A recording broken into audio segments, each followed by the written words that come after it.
know y'all think y'all can. You can't turn that boy into a man. You don't know how to teach him how to pee right. Okay, none of y'all in here teach a boy how to properly take the snake through the two holes. I see a lot of confusion. It's just a snake and there's two holes. There's a hole in your underwear, a hole in your pants. You got to get the snake through both holes. That's why little boys just take him down to the ankles, all the way to the ankles every time. Little boys and old white men, it's nothing worse than walking into the Walmart and seeing Mr. Charles with his pants all the way at his ankles. And take this gum back. I don't even want this no more. This is completely ridiculous.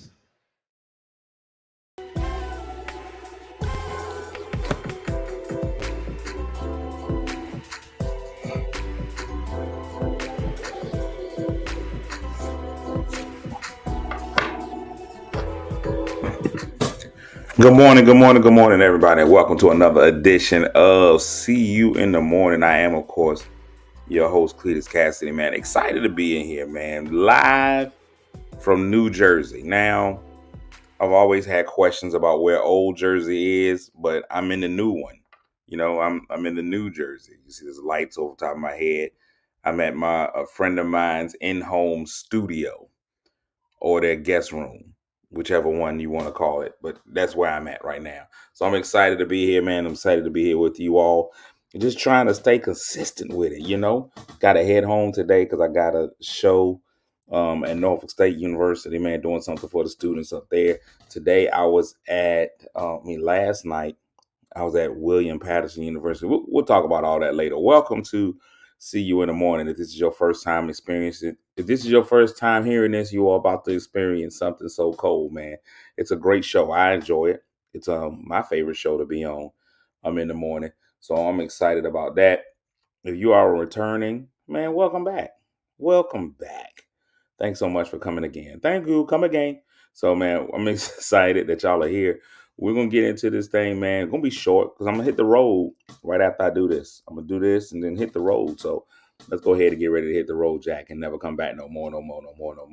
Let me go ahead and first of all, give shout outs to everybody that's watching this morning. If I ain't sleeping with you, I'm speaking with you. So I'm going to start off by giving out the medals. Bronze medal goes to Crystal Sex Appeal. Good morning. Look at the hands. Look at the hands. This is another thing men can't do in pictures. That's why men don't know what to do with their hands in pictures. Because y'all take all the good poses and y'all got all the stuff that we can't do. You can't. I ain't even gonna lie to you, ladies. If you come across a man's profile picture, even though it's comfortable, look at where your hands can rest. Like, that's why it's harder to be a man. You can never do anything like that. A man can't just. Look at how unassuming and safe this is. Look at the cradling. Look at this. This is what you want, but we can't do it. So good morning. Good morning, Lynette Smith. No hands on the cheeks, but it's good. Kim Cat Thomas Jones. Good morning. And then we move on. And to those of you who didn't win an award but still are here, and I'm happy for it. Crystal Tasty Pinnell is in the building. Jennifer Williams, PJ and PS. Jamie Woof in the building. Marche Trouble Copeland is in the building. The wonderful, the delicious Fernita is in the building. Eartha's here. Lisa Bazemore. T. Mitchell's in the building. Tawanda Bailey. You. Candace with too many S's. First of all, it's just not how you spell Candace.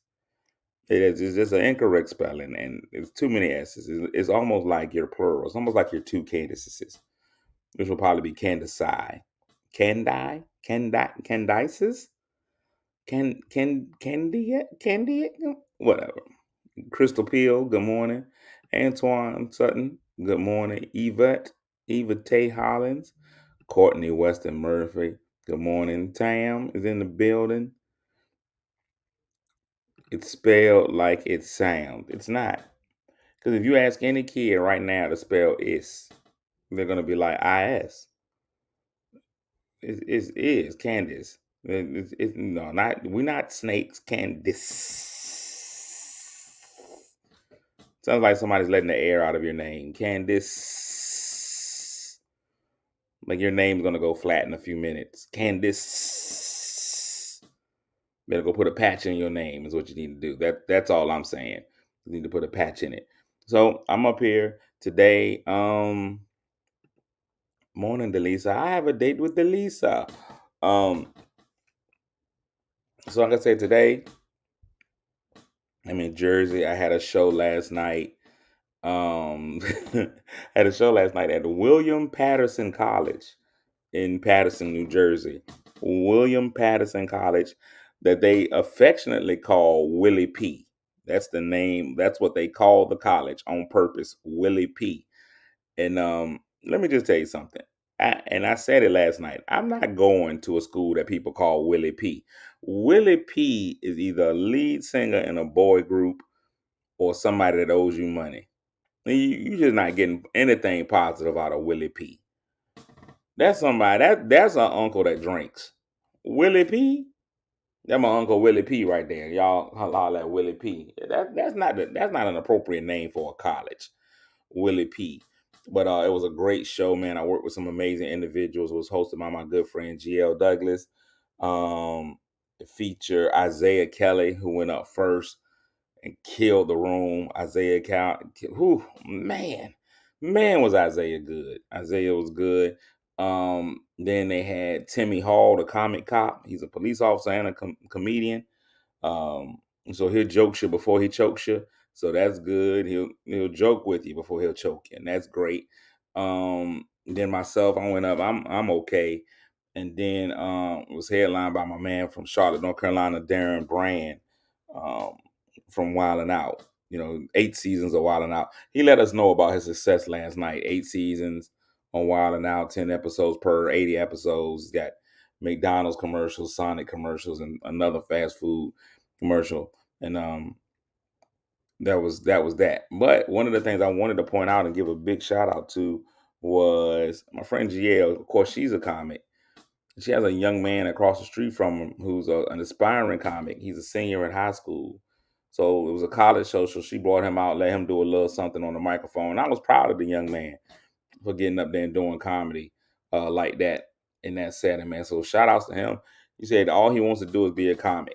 He just wants to be a comedian. He said over and over again, he's going to college. He didn't want to go to college. He's like, I just want to chase this comedy dream. And his parents are like, y'all, no, not here. You live here in this house. So you smart, you're going to somebody's college. You can get a degree and do comedy at the same time. But what you're not gonna do is just give it all up and just do comedy. And I love it. I love it. It's a parent's job to destroy a kid's dreams or go the other way like Joe Jackson and beat the dream into them. As a parent, you got two choices. So you can either crush their dream off the top or go too far with their dream until they decide to quit. That's what Joe Jackson did. Joe Jackson was like, y'all finna sing. And matter of fact, I don't even think that was their dream. I think that was Joe Jackson's dream. Joe Jackson decided that they was gonna be singles. Let's talk about it. It's Thursday. What day is it? Today's Thursday. I don't even know what day it is. Yeah, today's a Thursday. We can just talk about it on a Thursday. Joe Jackson decided I'm gonna beat these children into singles. Sometimes you got to decide as a parent that you're going to make your child what you want them to be. The problem that we have as parents is that too many parents, Tam, it may be Tuesday in your world. Today, it may actually be Tuesday, wherever you're at. The problem in today's society is parents keep telling their kids they can be anything they want to be when they grow up. I've worked in the school system. I've been in there, intricately involved in the school system. A lot of these kids can't be whatever they want to be when they grow up. First of all, kids don't ever know what they want to be. You ask a kid what they want to be, they want to grow up and be the first firefighting astronaut. I mean, like that's not even a thing. What are you gonna put out the sun? What fire is out there? I mean, you got to have two linear jobs. I want to be when I go up. I want to be a doctor and a football player and a police officer and and an archaeologist. And I'd be like, you're not even making sense. Okay, first of all, that's way too much college. All right, the time you're gonna have to dedicate to being a football player alone is gonna take away from all the other science related jobs. But we keep telling kids, okay, well, if that's what you want to be, you can be it. Meanwhile, this kid is struggling with cat in the hat. You're not gonna be an archaeologist, doctor, all of those things, unless you're Alexander Hamilton. Because he had a lot. How can a bastard immigrant, son of a whore? That's the best part about it. Now, he's taught us that sons of whores can be anything. Whore sons can lead the country. But you got to start being realistic with these children. We got to stop telling these kids that they can be all those. See, there you go. And see that's the problem right there, Tam. They can be all of those things. Nope. We need to go back to when parents looked at their kids and realized what they could be. You got to go look at your kids. Sometimes you already know when you got a kid, and that kid is like, I want to be president of the United States, and be like, well, you can't add, Charles. You don't know your times tables, Tim. And you're in the 12th grade and you can't count. The president is not for you. I've heard you public speak. It's not gonna happen. Let's get you somewhere that you need to be. Sometimes we need to tell these young ladies, hey, listen, exotic dancers for you. We always mess up these children. It starts, and the people who mess up children the most are the church. The church will destroy children. The church will have kids believing that they can do stuff that they can't do. The church has adults believing that they can do things that they can't do. Christina, y'all stop. Kids cannot be anything they want. If you got a one-legged child, he's not going to be a professional field goal kicker. He's not. But y'all just hype that little one-legged child up. Timmy, you can be the greatest soccer player of all time. He can't. He can't. He can't. He's only got one leg. It's not going to happen. He can't kick. He's uncoordinated. We see it all the time. You send your little fat asthmatic child out and tell him he could be the best running back of all time. You better run back to the house because he can't do it. They can be what their ability allows. So, see, you know what? And I like that. I like what you're saying. The fact is, you got to do it. In the church, I can do all things through Christ. You can't. Christ can do all things. If you're going to live vicariously through Christ and watch him do stuff, then that's fine. But you can't. You can't do it. Church will mess kids up all the time. You got them little kids and you get them the lead role in the Christmas play and they can't act worth a darn. They can't sing and you still up there, y'all telling it's okay, baby. It's not. Crush that dream early. When that little 9-year-old get up there with absolutely no voice and a total inability to sing, don't tell them it's okay. You go ahead and you be honest with them and you tell them, hey, singing ain't what you do well. You need to come over here and color. Come over here and color with the rest of the non-talented kids. That's what you need to do. There's kids with talent. There's kids that don't have talent. Talent is just something that you don't have. We keep allowing adults to do stuff all the time. You got adults. Stop letting that lady read the announcements. Y'all know she can't public speak. Y'all know she can't read multi-syllable words. She's been tearing up announcements for the last 12 years. And it's only okay because she's in the church and she volunteered to do it. Y'all need to start telling people the truth. Miss Jones, you can't read. And it's okay. It's okay. There's a lot of people with solos in church. I agree. Be honest with the non-singing church people. I agree. Stop making people. And here's the thing: y'all are building a sense of confidence in a lot of these people that they don't deserve and they don't need. And they walk around, and the first thing they put on in the morning is audacity. Just because you've been singing a solo for the last 12 years at First Baptist Church does not mean that you're ready for Hamilton. That's a different type of singer. Those people sing the right notes. Y'all sing notes that the Lord say is okay. If TV church didn't expose one thing, it exposed that your choir won't as good as you thought it was. Y'all thought y'all choir was rocking until TV church came and we heard all those individual voices and you was like, oh no, the collective is much better than the sum of its parts. But not the collective that I know, because I actually know a group called the collective, but I'm just talking about overall church singing. Church the only place that allow you no matter what. They don't even cut people out. My mama couldn't even sing right. My mama, but they let her sing in the choir for a long time. She ain't fit in neither section. She sung in between alto and soprano. When the parts came, the director was like, "You just pick one and sing it quietly." And she won't go hit that note, but she was there all the time. Look, listen, there's a lot of lies out there. Keep skinny cooks out the kitchen. Why is you in there? If you're not getting high on your own supply, I don't trust you. Get skinny cooks out of the kitchen. You right, Patricia.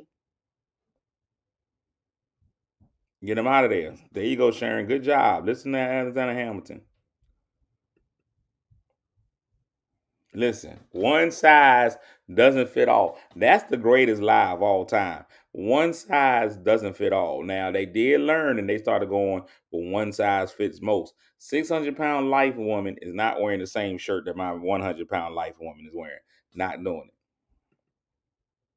You have to build people up to at least try what they think they're good at. They'll figure out what's not for them. No, they won't. See, that's the problem, Christina. No, they won't. Now, I'm not telling people to shoot people down immediately. Let people have an opportunity. The problem is, a lot of people won't figure out that they're not good at stuff.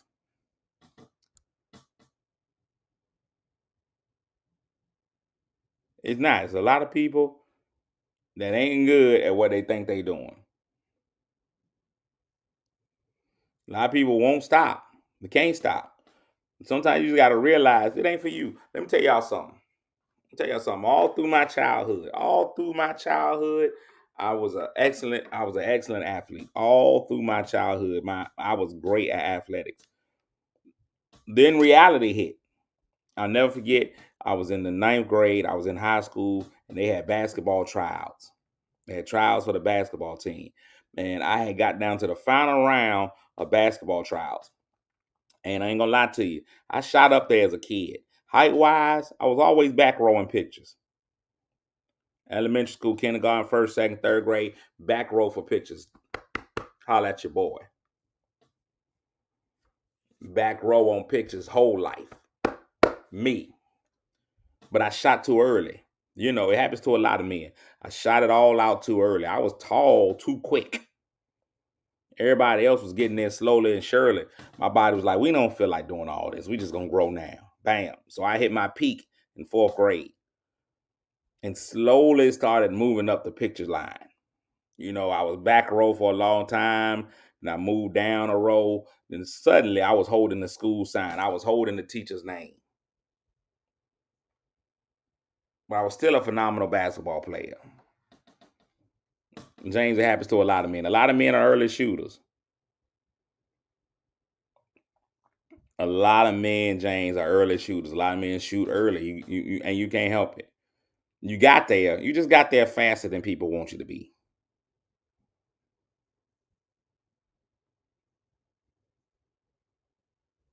That's all it was. So here's what happened. I go to basketball tryouts. 5'10". I'm at basketball and I'm doing well. I've always been an excellent jumper. I've been able to jump. I jump high. Vertical leap was through the roof. I could dunk a basketball even at 5'10". It was just I could jump. I could really jump, and that saved me in a lot of instances. My ability to jump, and my arms a little long. My arms are long. My arms are my longest appendage. I be trying to get my arms to talk to other body parts about length, and it just won't do it. I'm like, hey, no need for my arm to be the longest part of my body. Let's change that up. If I had a choice, I'd be a little more Tyrannosaurus Rex armed. If I get some other long body parts, I'll let y'all pick which body parts are long. It could be legs. It could be third leg. I'm just saying, who is turned on by long arms? You ain't never heard a woman be like, "Oh my God, his arms are so long. That's the man I want.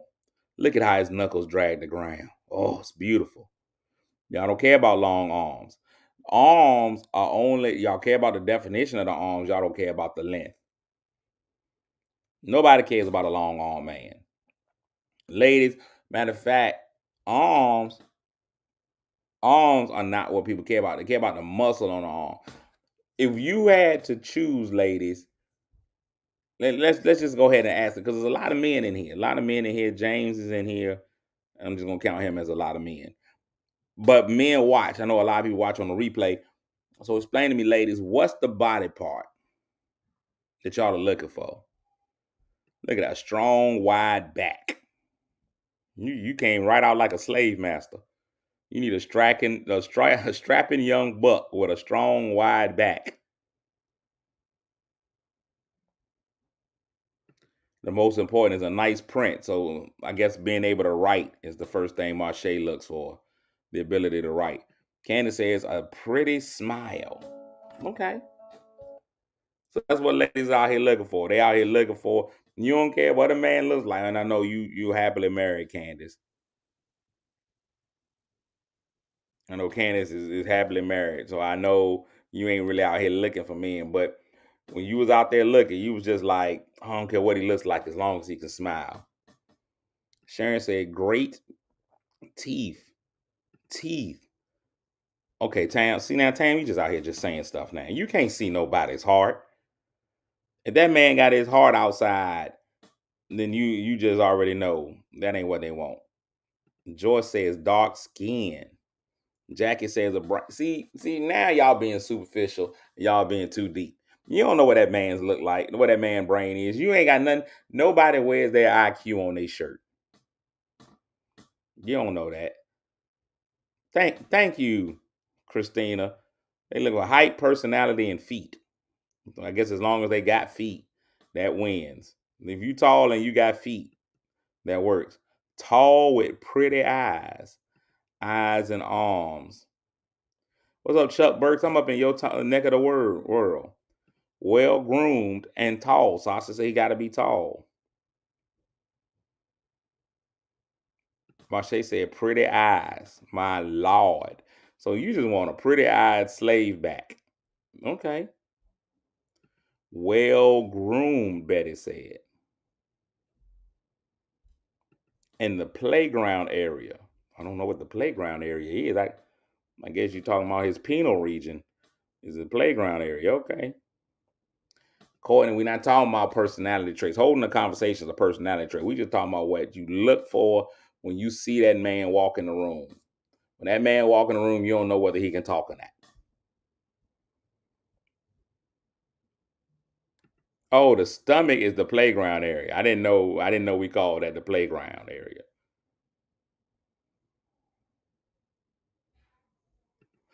Tall and can pick me up. See now, I love where you're going, Tam. And Tam, you are normally, I'm not gonna put my friend Tam as my big little sister, so I'm not gonna put her business out there.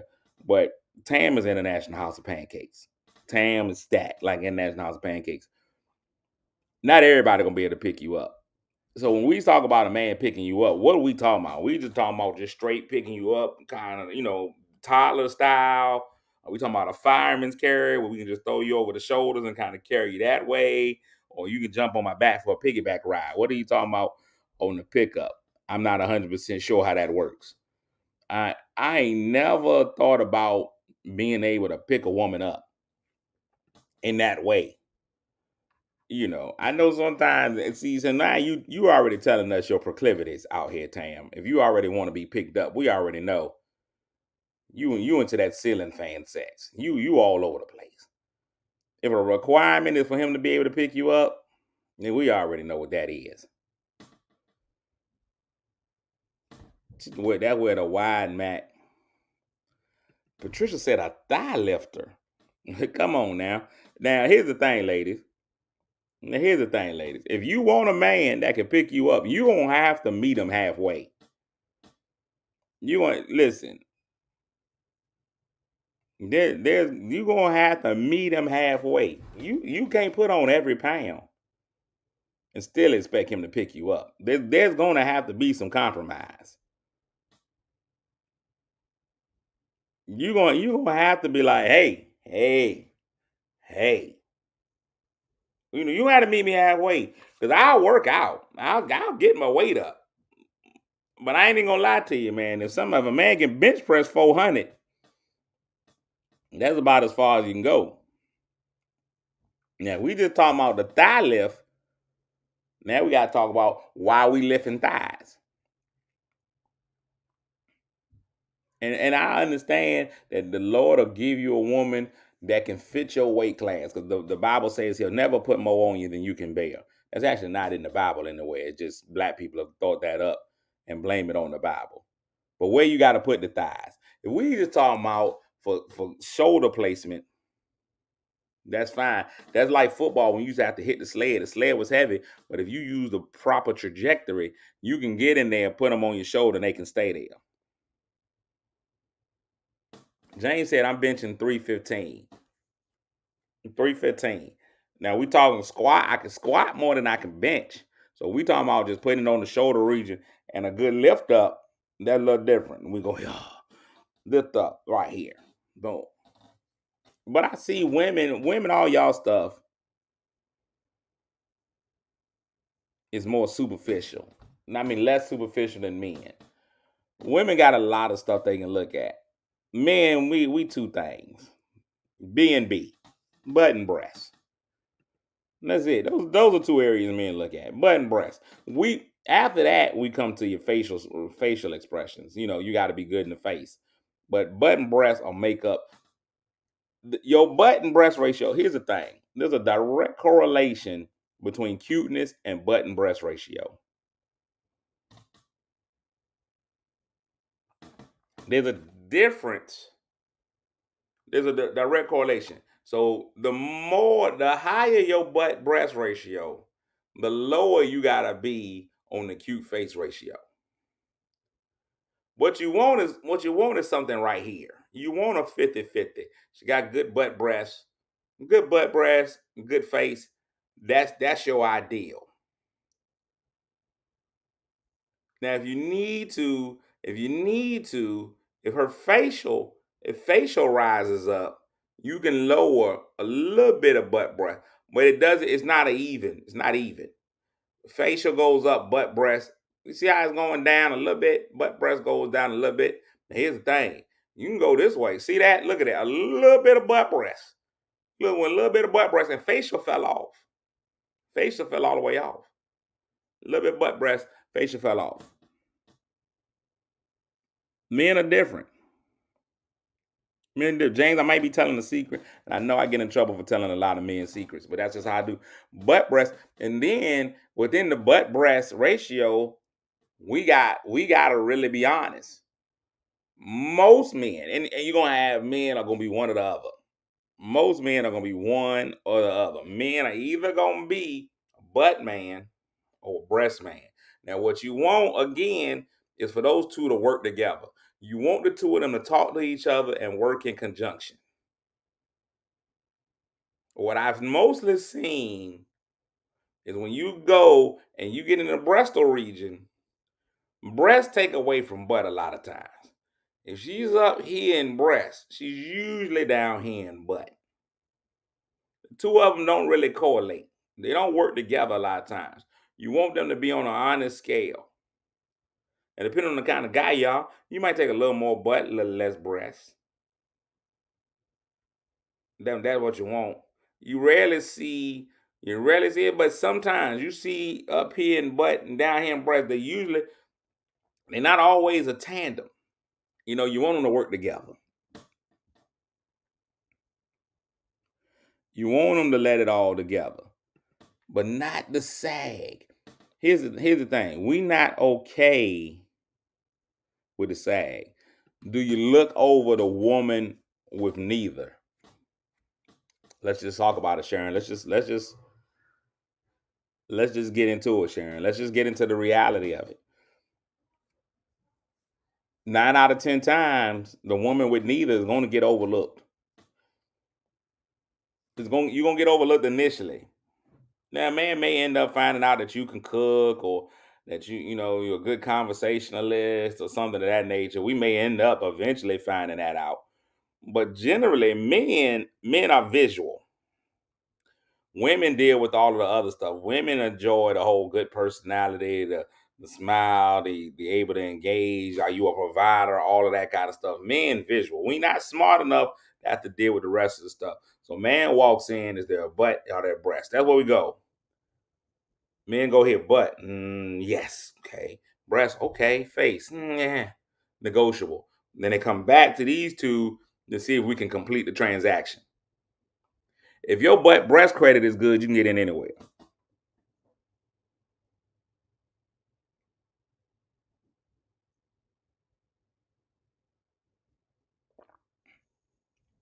But neither, neither. And see, here's the thing: we may not know. Here's the thing: if you lack in both, you gotta really be bringing it in the pretty face region. You gotta be. You for a man, you gotta really be. If you ain't been blessed with either the B's, if you are no B, gotta be a PF. No B's, PF. Where are my glasses? They right here. My friend got a ultra ring light. My glasses are right here. I can see my glasses are right here. I just took them out. I don't like seeing the ring light in my glasses, so that's why I took my glasses off.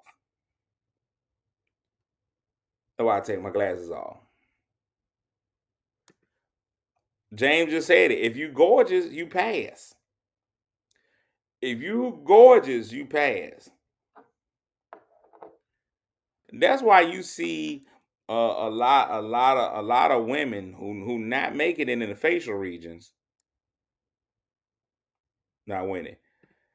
Just I didn't like that guys chase me for my breast. That's just what they gonna do though. That's a reality. We here, we talking about it today. Today's Thursday. We talk about it on Thursday. That's a reality. That's where men are. We not sensible enough. Nobody's gonna go look. You man ain't gonna walk in a room and be like, man, she looks smart. No, sir. We're going in and we like she look like she can feed a nursery of children. Give us those. Give us those. And we getting deep into it. Sharon is asking the tough questions today. What is the definition of gorgeous? Now, gorgeous, of course, is going to be in the eye of the beholder. Now, I will say that it's in the eye of the beholder. Some guys like certain things that other guys don't. There's going to be different per man. But for the most part, when a man walks in, he sees the breast of you. That's what you got to think. You got to know, ladies. He saw the breast of me. You got to know that that's what they see. When everyone else around me. That's it. We see him.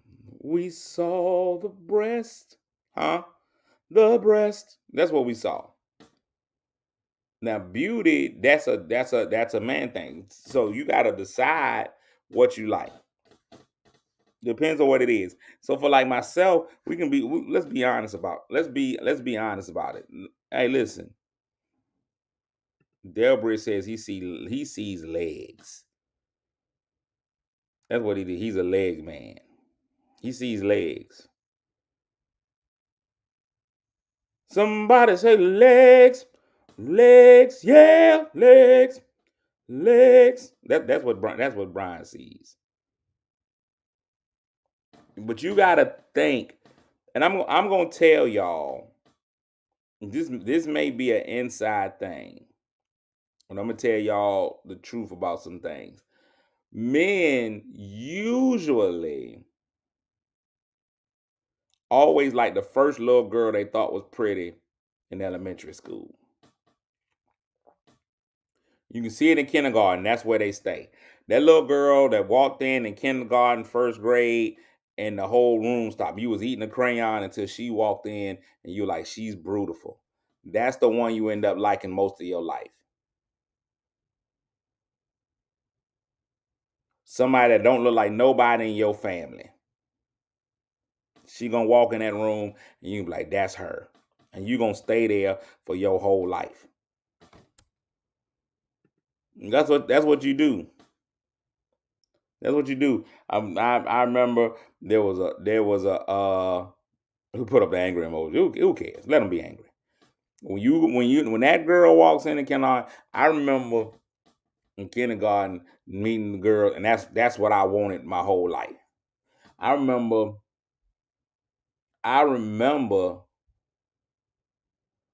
and I think I was in sixth grade in Miss Morgan's class. That little girl with long hair. Look at James. And that's what James had all the rest of his life. Little girl walked in with long hair. That's all James wanted the rest of his life. He chased after that. He chased after that girl from kindergarten. Sixth grade was a girl in my class. She was just fine. She was finer than frog fur. I wanted her something terrible. And I didn't have the courage to talk to her. I actually sent her a note in class. Sent her a note in class.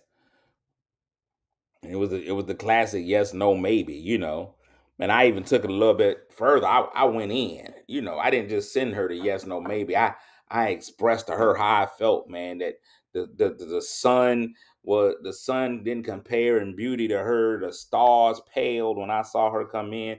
There was there was nobody who made my heart flutter like her. I gave it all. I laid it on thick. Laid it on thick. Double spaced, made sure all my punctuation was in. I made sure I wrote neatly so she could understand and none of the words would get mixed up. I was there because I knew this would work if I do this, you know, complete failure. Complete failure. That was in sixth grade. Complete failure. She showed all her friends. They all laughed. Then they passed the note around the class, and it made a disruption. So the teacher was like, "Oh, y'all passing notes in class?" And then she was like, "Give me the note." And you know how that goes when the teacher takes the note. Then she gonna read. Y'all knew Miss Morgan. Miss Morgan was mean as a teacher, and so now there's a note being passed around class. So she wants the note. Where's this note come from? And everybody showed that I gave the note. So she was like, "Oh, so since you want to pass notes, that means you want everybody to know it." And so she read the note out loud. She read the whole note. So now the whole class knows that I failed. The whole class now knows. The whole class knows my failure. Read that out loud to everybody. You know, that was in sixth grade. I never forget it. You know, never forget it. There was a moment. And from that point on, I chased after women who looked like that because I said, that's what I got to get. I've got to accomplish that. That's what I know that I'm successful. You know, they were the DMs of the 80s. They were. That's all we had. That was an instant message. That was DM. That was you texting. And I didn't learn. I didn't learn from my mistake in sixth grade because I remember in 10th grade, I got over to a new school. This was my first year at this school. And I walked in and I saw this woman, and she was the epitome of stunning grace and beauty. You know, I'm gonna go ahead and have these rough conversations about myself before I put myself out there. If I put anybody else, I saw a woman. I thought she was just the epitome of grace and beauty. She had it all. Her butt and breast ratio wasn't that high because she was an athlete, but it was there. Like she was shaped, But her face was also beautiful. So we were able to work all of those, and she reminded me of the beauty that I had seen in sixth grade. You know, and I didn't learn my lesson. I went after her with the same technique because I knew guys were trying to get at you. I know all these guys, they just want your body. They just want you for what y'all know. I wrote her a note, and I even took the last few dollars that I had in my life and went on a covert mission to buy her some flowers. And I stalked her. I realized where her locker was. I watched her go to the lockers. I realized what time she went to her lockers. And I knew that after school, before practice, she would go to her locker. So I said, this is my time. I had snuck the flowers in the school, had kept them in there. Nobody saw the flowers the whole day. They didn't know what I had planned. And I had wrote a beautiful note expressing my love, but I was going to put it from a secret admirer. That was my key. Let me check out what her reaction is to the flowers, and then I know. So I put the flowers in her locker when she won't in there when she wasn't paying attention, and the note expressing why the sun could never outshine her, and why the moon could never radiate with the same essence as she, and how the tide could never bring me closer. Just all kinds of beautiful stuff in the letter. I put it in there, and my plan was let her get, because I seen it happen on TV all the time.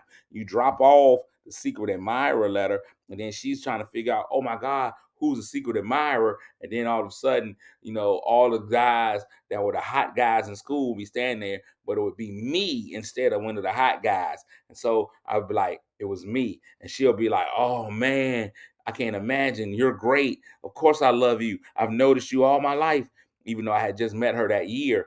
But I just knew that I was going to overcome with the sweetness of my gesture. And what did she do? She read it, and I could see that she was touched by it. So like that next day, I was like, hey, name, insert here. I put that in. your locker yesterday." And she had the exact same reaction the girl from sixth grade did. She just started laughing, and she told all her friends, and she even went back and found my sixth grade teacher and had her come to the school the next day and read my note out loud to the whole school over the announcements. That's what she did. That's what she did. She went back, got my sixth grade teacher. She found Ms. Morgan. Ms. Morgan took a personal day, came to my high school, read over aloud the same note that I had gave her. And for some reason, Ms. Morgan still had my sixth grade note too. And she was able to do that. It was a wild time. It was a wild time. Now, Joyce, here's the thing. Back in the day, the lockers had a ventilation system. You could ventilate the lockers. So they had the little things in the top. So I slid the flowers through there and the note and boom. And so they were kind of up there. You could see that they were there because I didn't want her to miss them. You know what I'm saying? But it's just those were times that I had to deal with, you know. I dealt with those things. Let's talk about it Thursday. I can let it out. I couldn't believe that Ms. Morgan took that day off. I don't know why the school let her come in and do the announcements. I feel like they should have stopped her before she came in to do the announcements. But they let her read the note over the thing. Ms. Morgan was an Apollo legend. Yeah, everybody knows Marche, that hole at the top. I didn't know it was just in case you put somebody in a locker. I guess they would need some type of ventilation. That makes sense. Did I receive therapy after that? No, I didn't. I never got the therapy that I thought that I was gonna get. And it held me back, you know, in a lot of instances. I didn't, I, you know, I didn't really want to go or ask anybody to the prom. I ended up going to the prom. I never went to my own prom. Never went to my own prom, but you know, I didn't go to my own prom. I just didn't want that rejection. You know, and I didn't know about what level of honesty you had to have when you go on a prom date. Like if you ask somebody for a date to the prom and they tell you no, do you have to go back and tell all the subsequent people you asked to the prom? And how do the girls feel? Like, do you go to the prom with a guy if you their fourth choice? Do you are you one and done on prom questions? Like if you ask the first one, hey girl, I was noticing the prom is, you know, a few Saturdays away. I don't have nobody go where you don't have nobody. Would you like to go to the prom with me? And she's like, nah. And I'm like, okay, cool, appreciate it. Then you move to the next one. Now the second one, she probably already knows because my sixth grade teacher, she's already come in and she's made the announcement that I asked somebody to the prom and they told me no. So now does the second girl accept your prom invite when she knows you only asking her because the first person you asked to the prom said no? How far down the line do you go? Do you just got to find a girl with a low self-esteem and an actual need for somebody, or do you just skip the prom altogether? And that's what I did. I didn't want to have to go down the line of asking 7 to 8 women to the prom just to get one yes. Didn't want it. I didn't want it. I didn't want my prom to be with my ninth choice. So I just decided I'm not going to my own prom. I went to a prom when I knew I had a guaranteed date. It was another school's prom, but I knew I had a guaranteed date for that one. So I was like, bam, I'll go. I'm not in a bad place per se. It's to talk about it Thursday. See, we got to be able to get these things off our chest and let people know how you feel. You know, I'm gonna be on the New Jersey Turnpike, and I'll probably cry a little bit, but it'll be tears. It won't be tears of joy at all, but it'll be tears. I'm a cry probably a lot on the turnpike.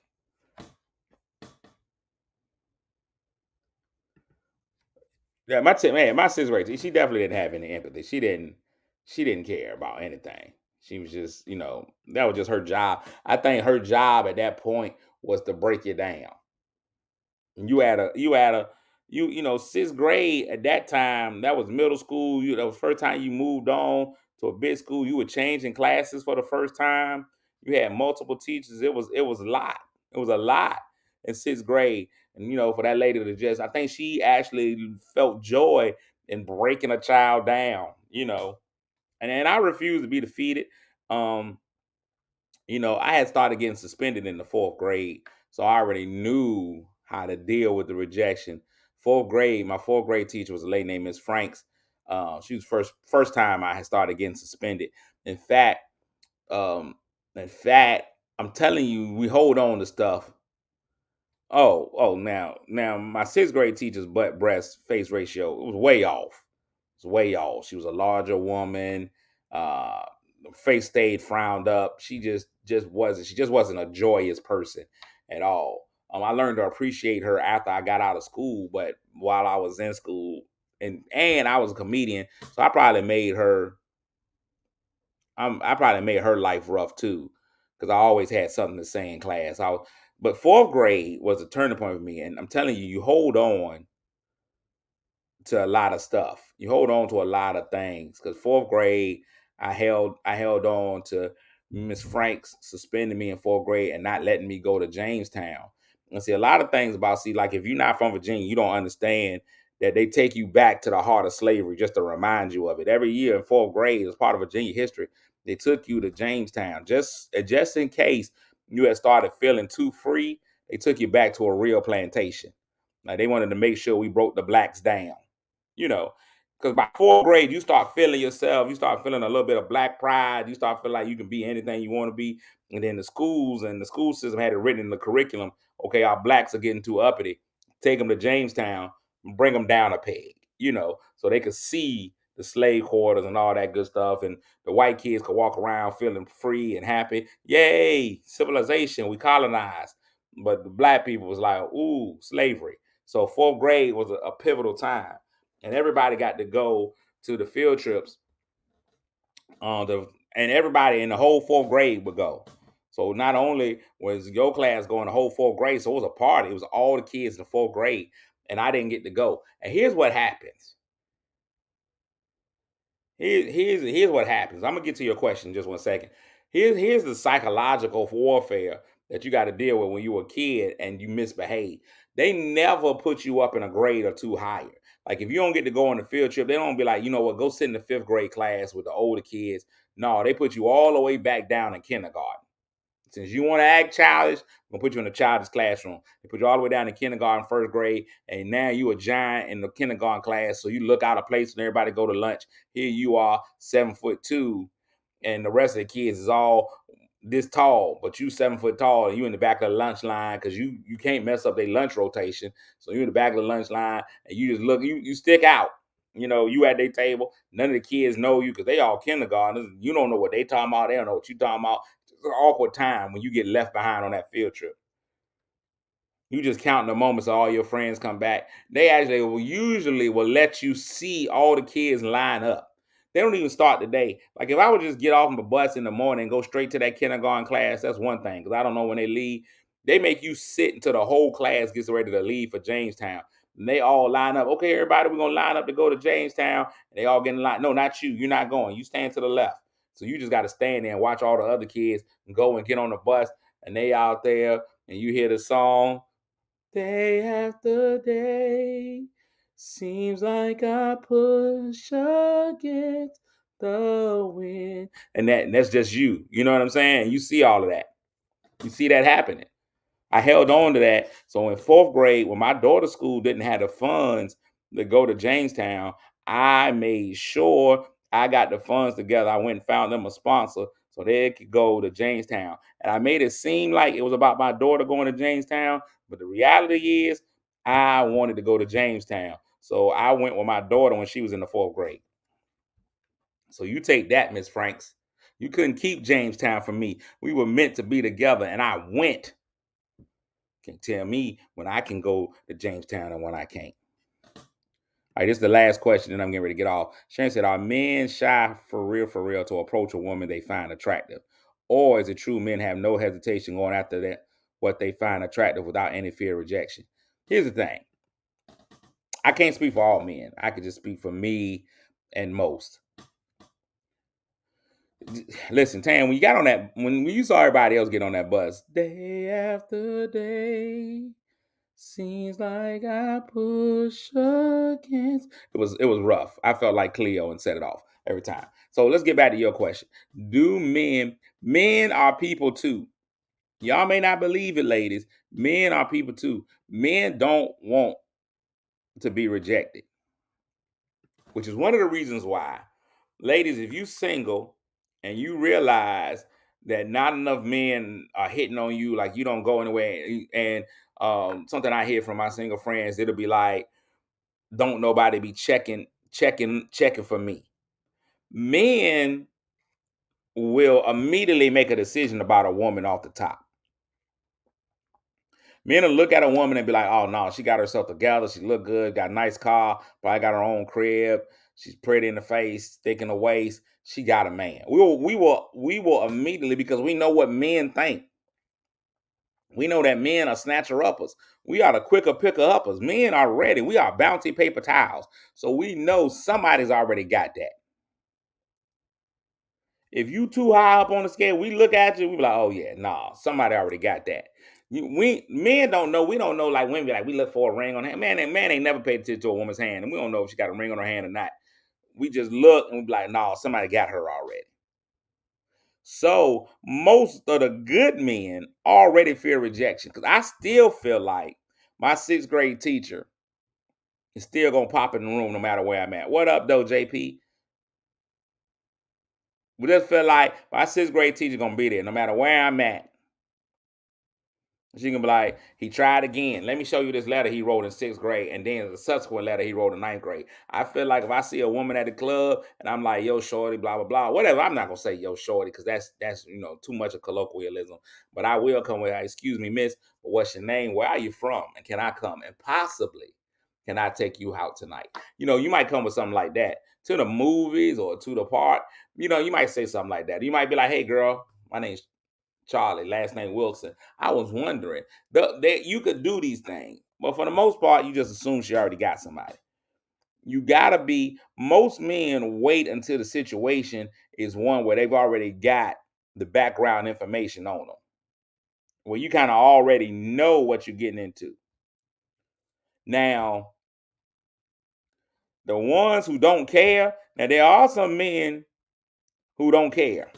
Some men will roll up on you, just be like, boom, you hit them with a gnaw and you out. They be like, all right, cool.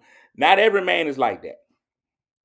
Now, I'm gonna tell you what, ladies, the man who don't care about the rejection usually ain't really. Now, James is saying it's a real man. That ain't what it is. That ain't a real man. Real man fears that rejection.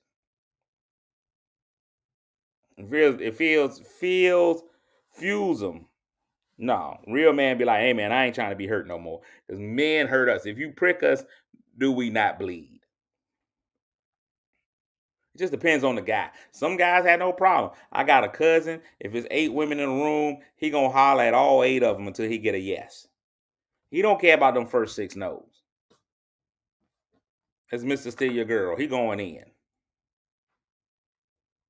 He going in on each one of them. Hey, you good? What you trying to do? No? Cool. Hey, you good? No? Hey, what you talking about? No? Hey, you? No? You? Hey, daddy issues? Yes? Let's get it on. He don't care. He'll take all the rejections. He'll talk all the rejections.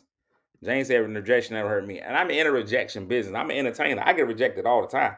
If you knew the number of shows I don't get compared to the shows that I do get, when you audition for something, they be like, you're not good enough, whatever, or you don't fit the role or whatever it is, that it takes a little bit about it. A little bit of your soul dies each time, you know?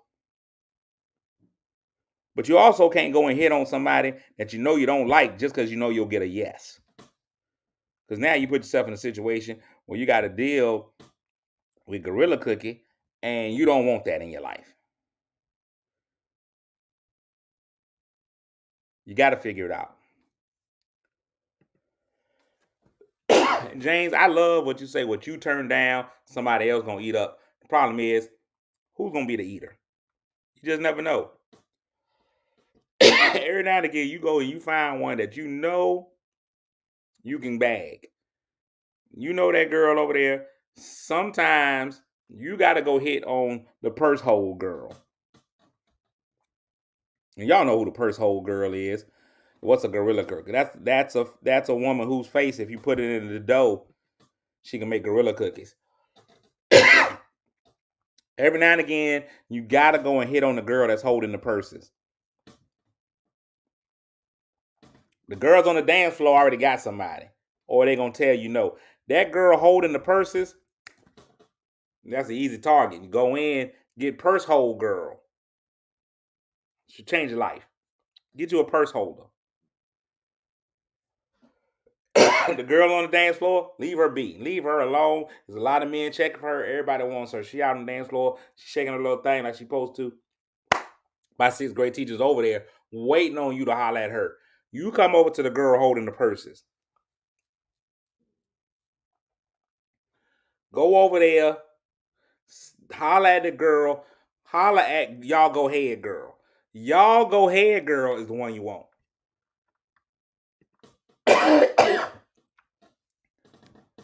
Get you a little taste of y'all go ahead girl. Y'all go ahead girl is the one you want. The girl that always be like, no, y'all go ahead. That's the one. That's where the magic happens. Your acceptance percentage goes way up when you go with y'all go ahead girl. Especially if you catch girls in a wolf pack. Here's the thing. Depending on their level of friendship, and I'm wrapping up on this. Girls are known to make the decisions for their girlfriends. Girls are known to make the decisions for their girlfriends.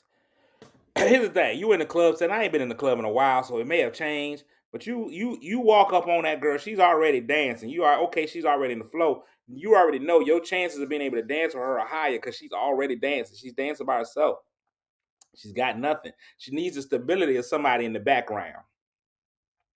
So what you got to do is you got to slide up, put your hot dog in her buns. Hot dog in the buns. You dance with her. Now you got her at a disadvantage because she didn't see you coming. You behind her, you dancing, and she's in.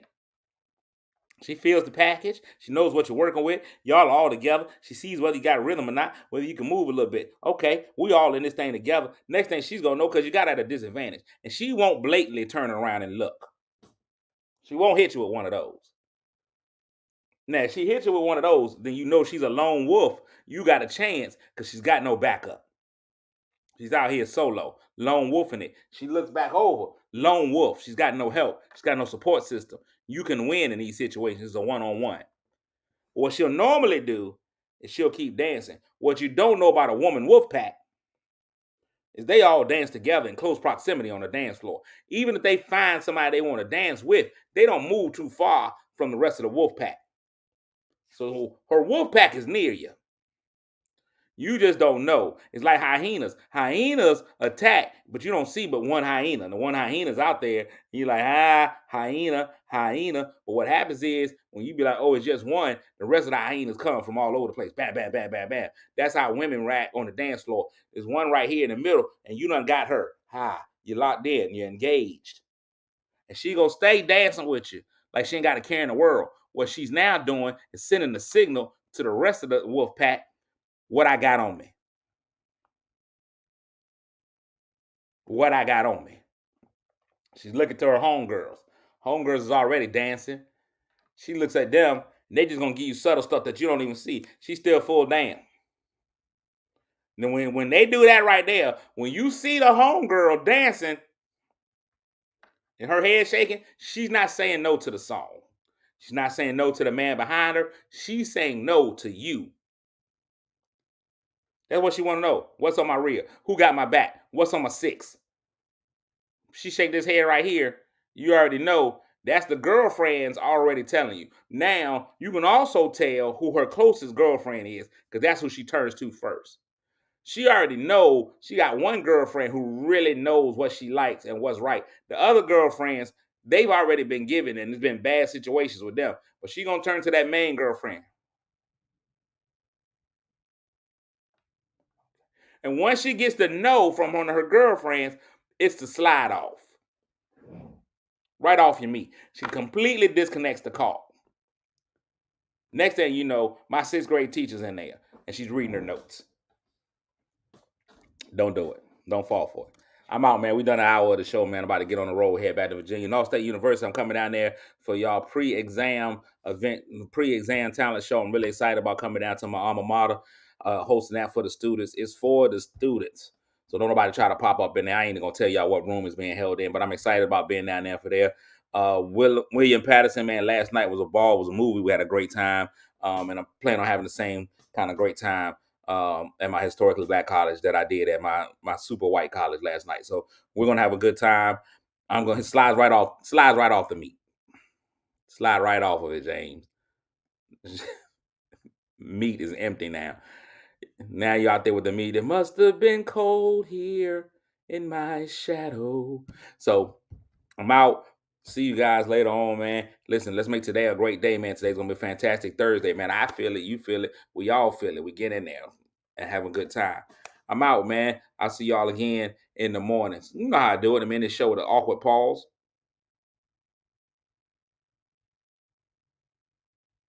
One more.